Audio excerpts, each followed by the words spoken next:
This is a film about corruption. The story of a tiny elite secretly enriching themselves by exploiting a country's natural wealth at the expense of its people. For over 30 years, Chief Minister Taib Mahmud has ruled Sarawak, Malaysia's largest state on the island of Borneo.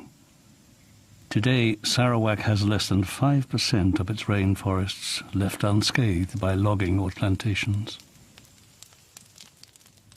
Global Witness show exactly how Sarawak's ruling elite are illegally selling off land for personal gain.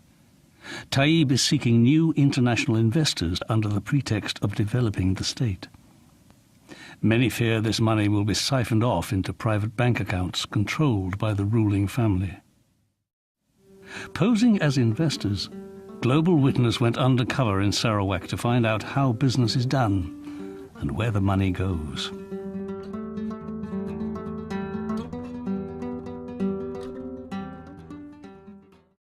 Although we approached the government directly, officials sent us to members of Taib's own family.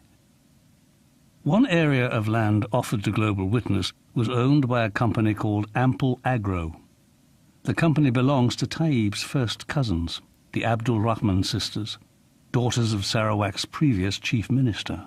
Ample Agro belongs to my family. Right. But my sisters, the 4 elder ones, are in the company. Yeah. Yeah. Okay. The Land and Survey Department. Okay. Yeah, they are the one that issues this license. Of course, it's from the CM's directive, but I can speak to the CM very easily. Can you? Yes. And do you think he will agree to it? Yeah. He was the one who gave us that land. Okay. Yeah. He's my cousin. So. His family?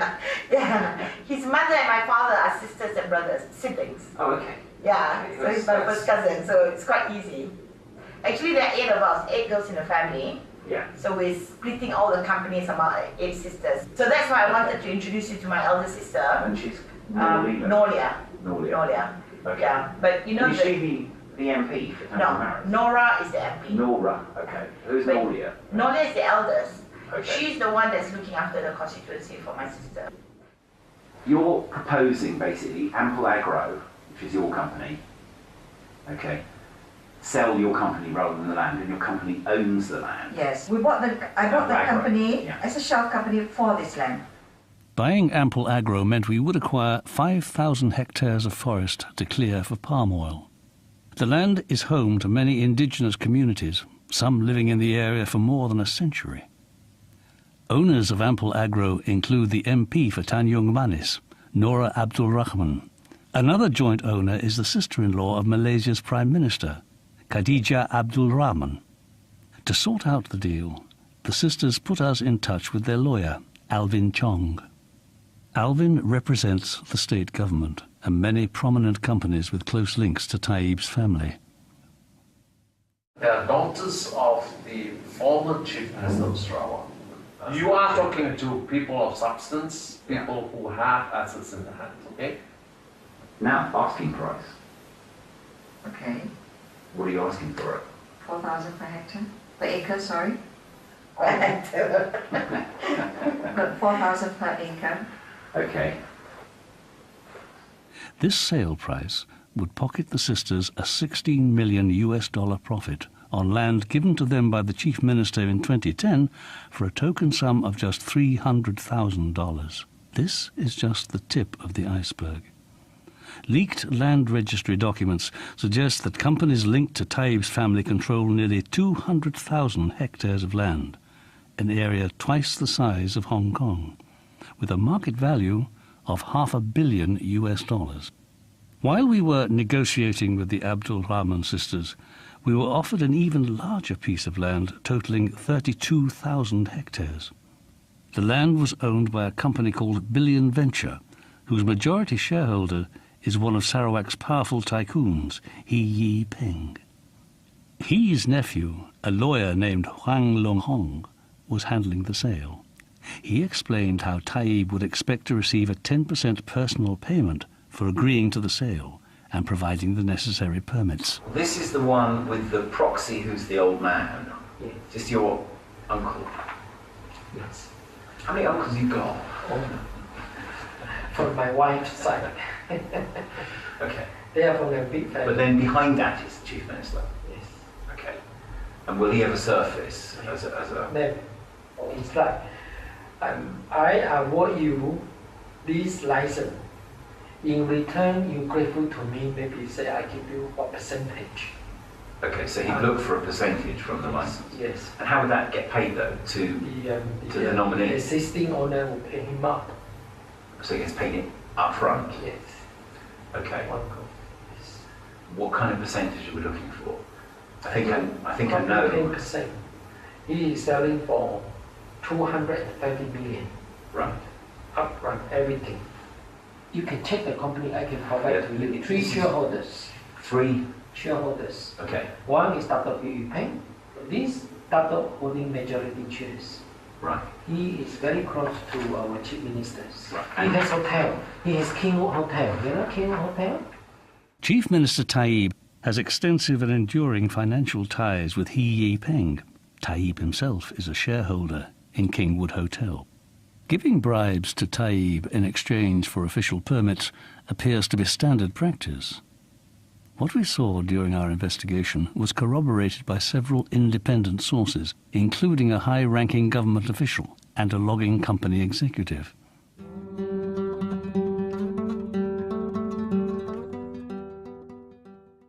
The company's based here. Are you expecting it to be purchased here or funds purchased here? I mean, what's the mechanism? Well, there are different ways of doing it. Some Yeah. people do it this way. Certain portions are paid here, and Yeah. the balance of it would be in Singapore, Right. outside. Why they do that is to save on the RPGT. Yeah. Because any land-based company, Sorry, what's RPGT? real property gains tax. So in order to save on the RPGT, only a certain portion is paid here and the other portion is paid. Okay, so and you pay would the need 10% on the portion paid here? Yes, and the one that's paid outside, you don't get taxed. Because you don't declare that. The proposed payment is illegal, punishable by up to 3 years in prison. Now, have you done, I mean, it's fairly standard doing it through Singapore. Yes.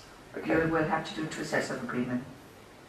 One in One Singapore. from here and one to cover. It's done here. Both agreements are done here. Okay. But the other one specifies the full amount where the details are spelled out. Okay. Whilst the ones here is only just for the portion that's here.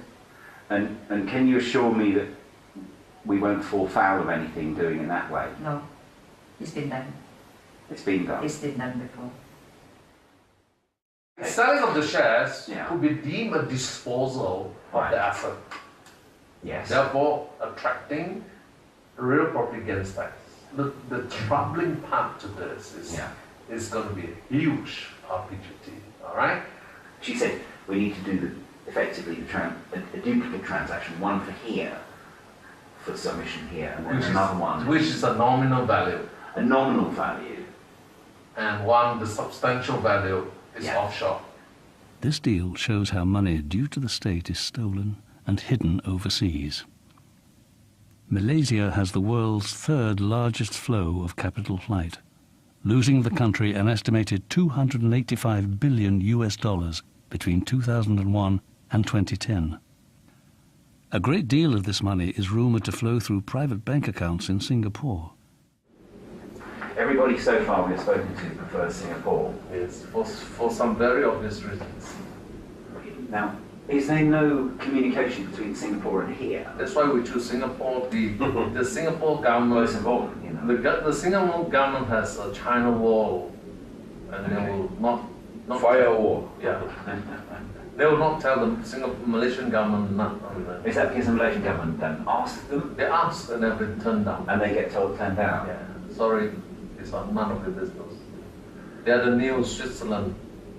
Jurisdiction by choice for people like us. We operate Singapore accounts too, You can.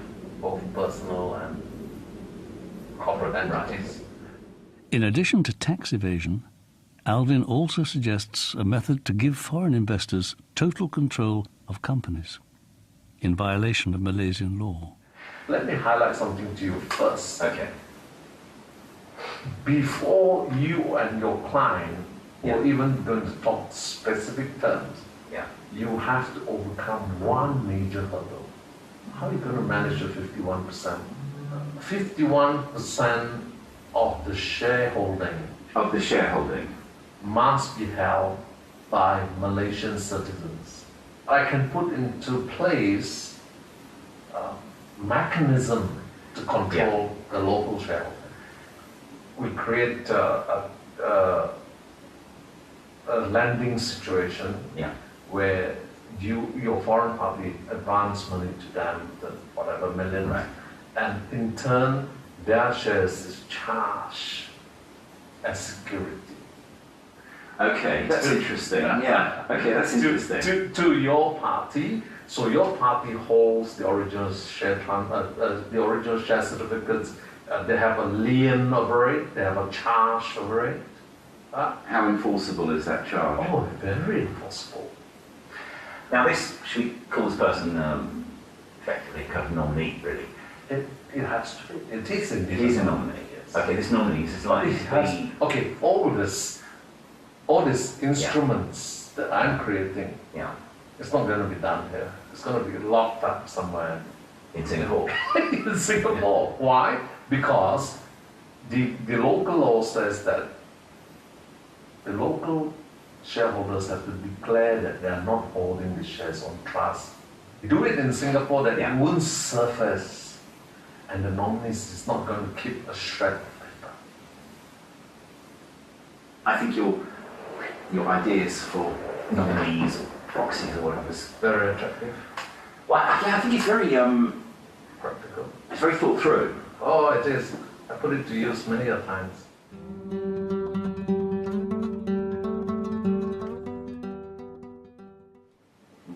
Where would you say a nominee or should come from in the sort of social political spectrum here or business community? In the lowest rank we can find in a remote area, they would not be distracted by clever advices. What I normally do is to tell you some trade secrets as such. But we find some guys who they're villagers or whatever, sign up all this stuff to us. We can't even reach them. They wouldn't know how to find a lawyer, wouldn't they? I suppose it solves some of the problems in terms of. It's cheap, it's really cheap. Can you imagine the villager comes to town and you say, I'm giving you $10,000. My God! Yeah. He's going back to the village, he'll be the one-eyed man who's king in the land of the blind, Taib's inner circle repeatedly expressed a sense of personal entitlement to Sarawak's land and resources, and showed contempt for its indigenous people. What we had was a state land, okay? Even though it's a state land, any land in Malaysia, the minute, the pretty naughty people, the minute they hear land, naughty people, they try to make money. So the minute they hear, they have people in land and survey department who would tell them, look, this land has been given, has been titled to this company to do all palm and whatnot, they'll pong themselves there. Technically, they cannot claim at all, but they could make life difficult if you don't accommodate them. They may, They may harass you, that's all. They are actually squatters on the land, because the land doesn't belong to them, it's a government land. So they're squatting. Now that you've been out, like in the Styrian Hall, they're very, very poor, and when leaders come, they look at leaders like they're kings. And they always expect some hand-ups and things like that, And, I'm not making any excuses or whatever, but, if you look at the good that he's done for the state, it outweighs all the things that people have said about him. I know people are talking like he'll be corrupted and all, but I think who isn't in this world when they're leaders? Until the federal Malaysian authorities are willing to hold corrupt officials to account, the forests and people of Sarawak will continue to foot the bill for one family's pursuit of stolen riches. Over 30 years, anybody can get rich if you have something up there. But if you don't have it, there's nothing we can do.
Ample Agro belongs to my family. Right. But my sisters, the 4 elder ones, are in the company. Yeah. Yeah. Okay. The Land and Survey Department. Okay. Yeah, they are the one that issues this license. Of course, it's from the CM's directive, but I can speak to the CM very easily. Can you? Yes. And do you think he will agree to it? Yeah. On He was the one who your gave us say-so? that land.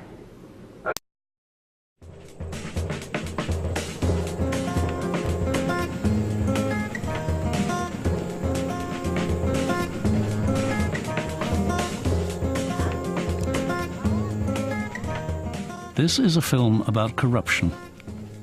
The story of a tiny elite secretly enriching themselves by exploiting a country's natural wealth at the expense of its people. For over 30 years, Chief Minister Taib Mahmud has ruled Sarawak, Malaysia's largest state on the island of Borneo.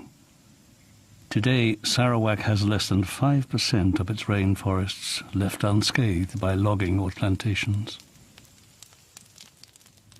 Global Witness show exactly how Sarawak's ruling elite are illegally selling off land for... Although we approached the government directly, officials sent us to members of Taib's own family. One area of land offered to Global Witness was owned by a company called Ample Agro. The company belongs to Taib's first cousins, the Abdul Rahman sisters, daughters of Sarawak's previous chief minister, personal gain. Taib is seeking new international investors under the pretext of developing the state. Many fear this money will be siphoned off into private bank accounts controlled by the ruling family. Posing as investors, Global Witness went undercover in Sarawak to find out how business is done and where the money goes.